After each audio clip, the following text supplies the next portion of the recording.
Baik, perkenalkan nama saya Irene Manurung dengan C1C022157. Di sini saya akan menjelaskan tentang teori pengembangan hipotesis. Langsung saja,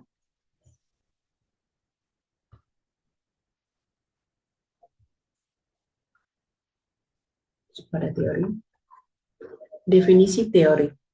Siti Rahayu Haditono tahun 1999 menyatakan bahwa suatu teori akan memperoleh arti yang penting bila ia lebih banyak dapat melukiskan, menerangkan, dan meramalkan gejala yang ada. Mark 1963 membedakan adanya tiga macam teori.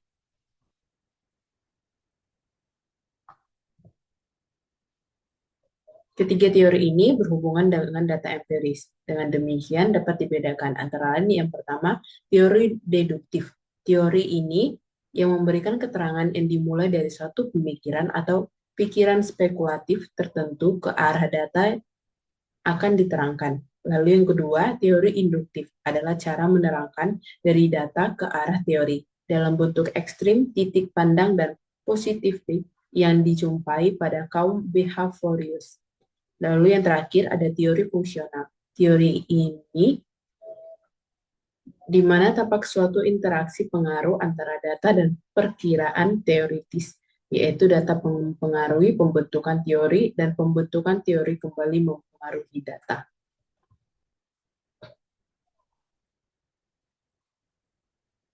Adapun teori deskripsi adalah suatu penelitian yang merupakan uraian sistematis tentang teori, atau bukan sekedar pendapat pakar atau penulis buku, dan hasil-hasil penelitian yang relevan dengan variabel yang diteliti.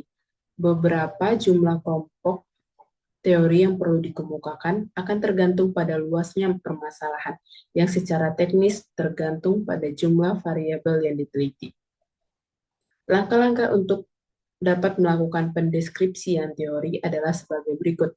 Yang pertama, menetapkan nama variabel yang diteliti dan jumlah variabelnya. Yang kedua, cari sumber-sumber bacaan yang banyak dan relevan dengan setiap variabel yang diteliti. Yang ketiga, lihat daftar isi setiap buku dan pilih topik yang relevan dengan setiap variabel yang diteliti. Yang keempat, cari definisi setiap variabel yang akan diteliti pada setiap sumber bacaan. Kemudian bandingkan antara satu sumber dengan sumber lainnya dan pilih definisi yang sesuai. Lalu yang kelima, baca seluruh isi topik buku sesuai dengan variabel yang akan diteliti. Melakukan analisis renungkan, dan buatlah rumusan dengan bahasa sendiri tentang isi setiap sumber data yang dibaca. Lalu yang terakhir, deskripsikan teori-teori yang telah dibaca dari berbagai sumber ke dalam bentuk tulisan dengan bahasa sendiri. Lalu selanjutnya ada definisi hipotesis. Menurut Margo, tahun 2004, menyatakan bahwa hipotesis berasal dari perkataan hipo dan tesis. Hipo yang berarti kurang dari, sedangkan tesis berarti pendapat. Jadi hipotesis adalah suatu pendapat atau kesimpulan yang sifatnya masih sementara, belum benar-benar berstatus sebagai satu tesis.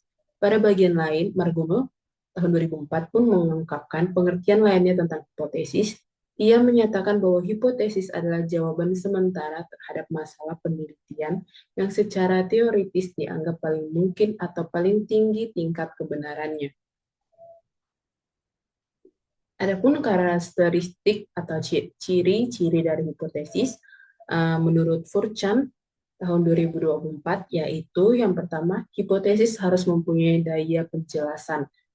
Hipotesis harus menyatakan hubungan yang diharapkan ada di antara variabel-variabel. Yang kedua, hipotesis harus dapat diuji. Ketiga, hipotesis hendaknya konsisten dengan pengetahuan yang sudah ada. Dan yang terakhir, hipotesis hendaknya dinyatakan sederhana dan seringkas mungkin. Bentuk rumusan dari hipotesis menurut Sugiono tahun 2001 menyatakan bahwa menurut tingkat eksplanasi yang akan diuji, maka rumusan hipotesis dapat dikelompokkan menjadi 3 macam, yaitu hipotesis deskriptif adalah dugaan tentang nilai suatu variabel mandiri, tidak membuat perbandingan atau hubungan. Hipotesis komparatif adalah pernyataan atau menunjukkan dugaan nilai dalam satu variabel atau lebih pada sampel yang berbeda. Dan yang terakhir, hipotesis asosiatif adalah suatu pernyataan yang menunjukkan dugaan tentang hubungan antara dua variabel atau lebih. Baiklah, adapun kesimpulan dari pembahasan kali ini yaitu teori adalah seperangkat konstruk atau konsep, definisi dan proporsi yang berfungsi untuk melihat fenomena secara sistematik melalui spesifikasi hubungan antar variabel, sehingga dapat berguna untuk menjelaskan dan meramalkan fenomena. Hipotesis berasal dari perkataan hipo dan tesis. Hipotesis memang baru merupakan suatu kemungkinan jawaban dari masalah yang diajukan. Ia mungkin timbul sebagai dugaan yang bijaksana dan si peneliti atau diturunkan dari teori.